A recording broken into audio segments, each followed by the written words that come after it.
നമസ്കാരം. തന്നോടുള്ള നല്ല പെരുമാറ്റത്തിന് enforcement directorate ഉദ്യോഗസ്ഥരെ പ്രശംസിച്ചുകൊണ്ട് രംഗത്തെത്തിയിരിക്കുകയാണ് ദില്ലിയുടെ മുഖ്യമന്ത്രിയും ആം ആദ്മി പാർട്ടിയുടെ അധ്യക്ഷനുമായ അരവിന്ദ് കെജ്രിവാൾ. വെള്ളിയാഴ്ച കോടതിയിൽ ഹാജരാക്കിയപ്പോഴാണ് അരവിന്ദ് കെജ്രിവാൾ ഇക്കാര്യം വ്യക്തമാക്കിയത്.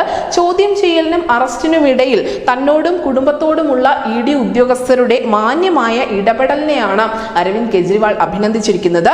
എൻഫോഴ്സ്മെന്റ് ഡയറക്ടറേറ്റ് എന്റെ വസതിയിൽ വന്നപ്പോൾ ഞാൻ എന്റെ മാതാപിതാക്കൾക്കൊപ്പം ഇരിക്കുകയായിരുന്നു.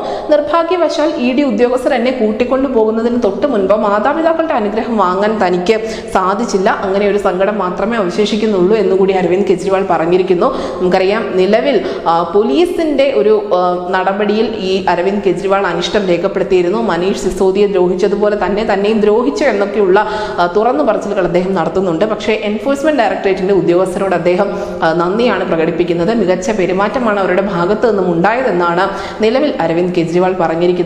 എന്തായാലും രാജ്യം ഒന്നടങ്കം ഇപ്പോൾ ചർച്ച ചെയ്യുന്നത് ആം ആദ്മി പാർട്ടി അധ്യക്ഷന്റെ അറസ്റ്റ് തന്നെയാണ്. തുടർ നടപടികൾ എന്തൊക്കെയായിരിക്കുമെന്ന വലിയ കാത്തിരിപ്പിൽ കൂടിയാണ് രാജ്യം. News desk Malayalam.